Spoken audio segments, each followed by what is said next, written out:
semuanya, selamat datang di podcast kita, podcast Kelompok D bersama saya, Karna Menkom dengan akhir NIM 239. Saya Nopal Sumardi dengan akhir NIM 288. Saya Giring Talundas dengan ikut NIM 293. Saya Kevin Musamulyo dengan akhir NIM 214. Nah, hari ini kita bakal bahas topik yang penting tapi sering dianggap ribet nih, yaitu hukum persaingan usaha di Indonesia. Tapi tenang, kita bakal bahas dengan santai dan mudah dipahami.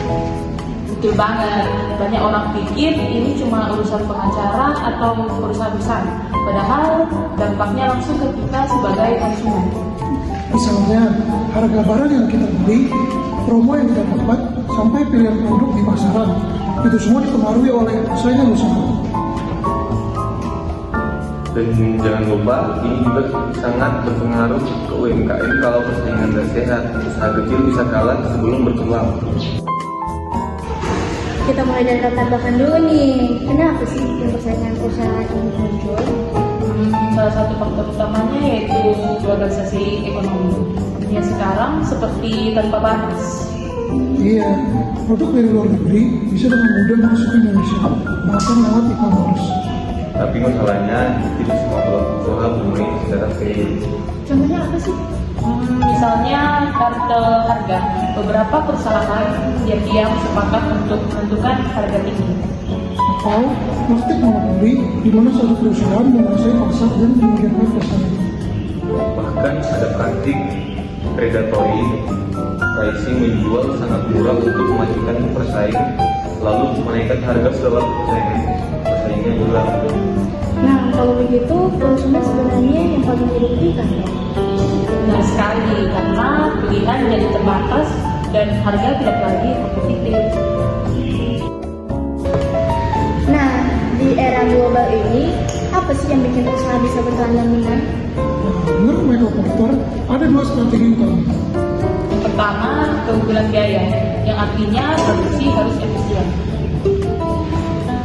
Kedua, diferensiasi produk harus punya keunikan atau kualitas lebih. Nah, kalau dua-duanya nggak dimiliki, Ya, sulit bersaing. Apalagi sekarang konsumen makin pintar dan gratis.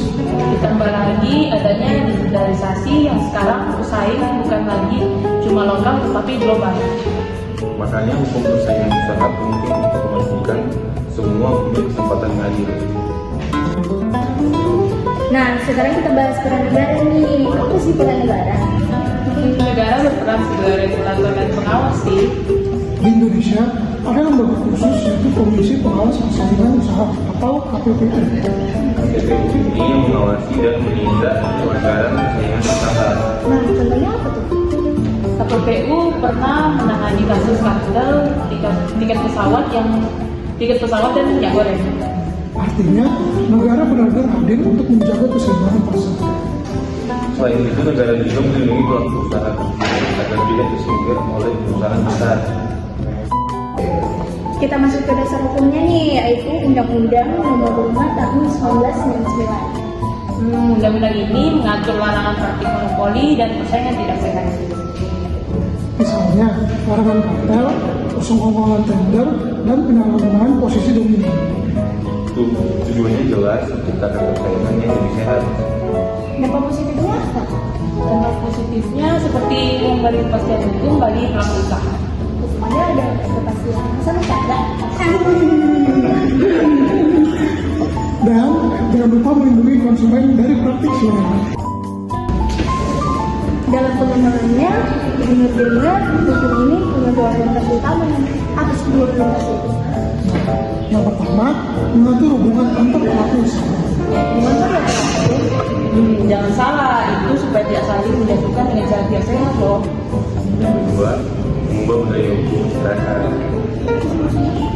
Dulu, praktik kong kali kong sangat sekali dianggap biasa.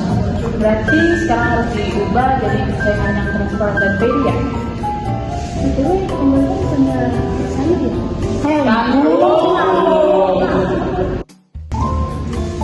Nah, kita masuk ke bagian yang agak filosofi, tapi penting banget juga sih, yaitu hukum sebagai social engineering. Kedengaran berat ya? Iya, tapi sebenarnya konsepnya sederhana. Menurut Satyendra Rahatsyo, hukum itu bukan cuma alat untuk hukum, tapi juga juga arah perilaku masyarakat. Jadi hukum itu seperti pengamat. Dia bikin orang pelan-pelan berubah dari yang awalnya mungkin suka curang jadi lebih taat aturan. Jadi dalam konteks persaingan usaha ini penting banget karena dunia bisnis itu godaannya besar, mungkin cepat, harus instan, bahkan kadang melanggar aturan. Oh, yang kayak contoh kantor tadi ya? Iya, benar banget.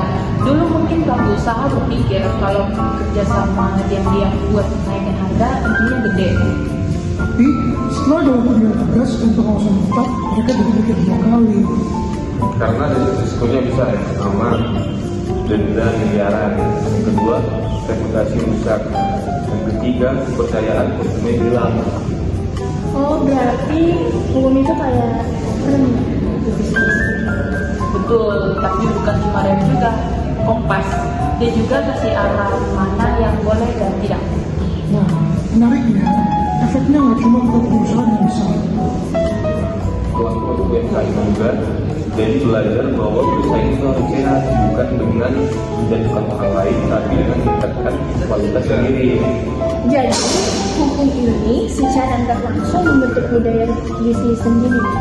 Iya, jadi budaya asal untung jadi untung dengan cara yang benar. Tapi perubahan ini nggak instan, butuh waktu, edukasi, dan konsistensi penegakan hukum. Nah, makanya penting banget bukan cuma ada aturan, tapi juga sosialisasi dan kesadaran masyarakat.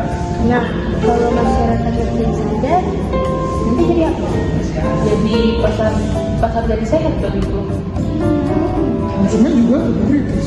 Dan pelaku bisnis usaha jadi lebih inovatif, bukan manipulatif. Wah, berarti dampaknya banyak banget ya dan panjang. Iya, ini investasi jangka panjang untuk ekonomi yang lebih adil juga. Dan yang lebih penting, Apa tuh? Kita semua ikut merasakan manfaatnya, bukan cuma pelaku usaha.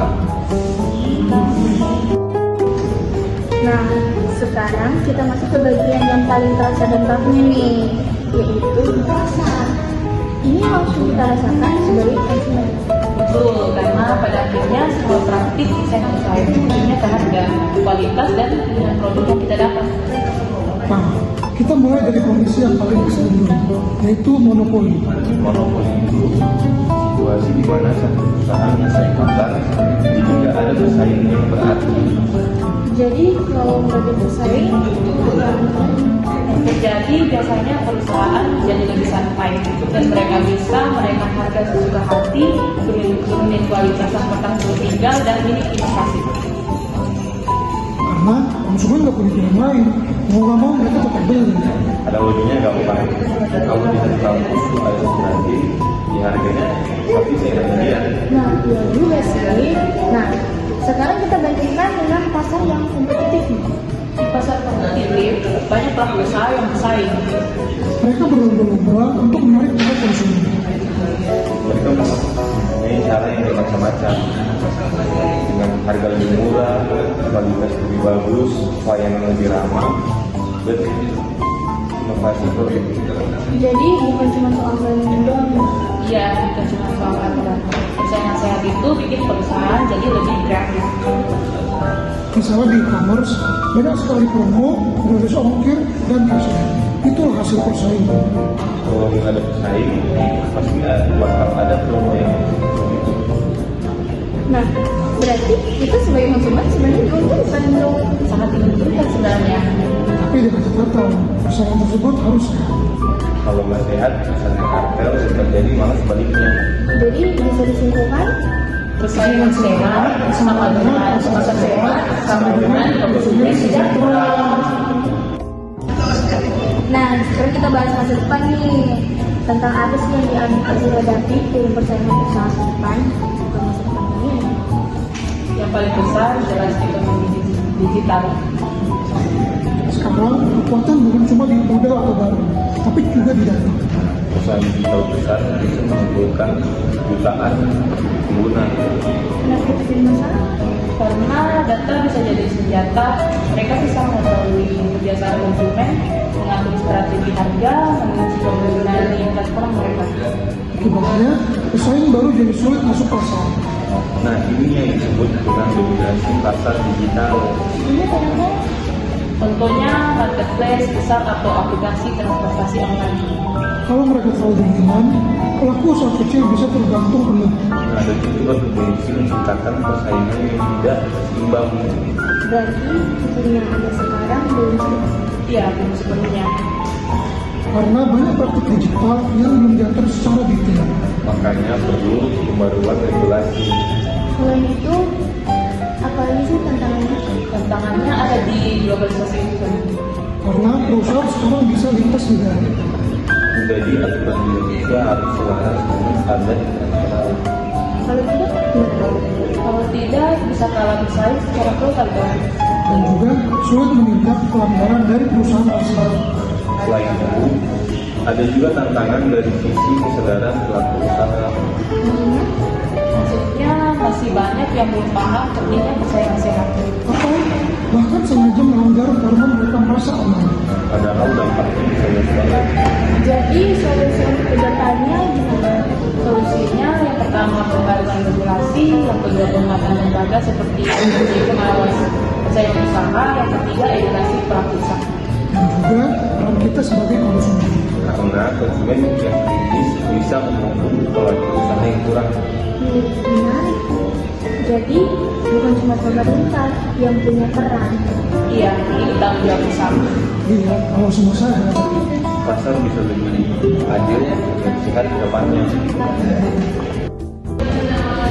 Nah, dari pembahasan panjang ini kita bisa lihat bahwa hukum persaingan usaha bukan cuma sekedar teori. Dengan sekali, tapi juga itu sangat berpengaruh dalam kehidupan sehari-hari. dan juga melindungi konsumen dan pelaku usaha. Serta mendorong inovasi dan efisiensi ekonomi. Jadi persaingan itu penting, tapi harus tetap sehat. Setuju. Nah, teman-teman, terima kasih sudah mendengarkan podcast kita hari ini.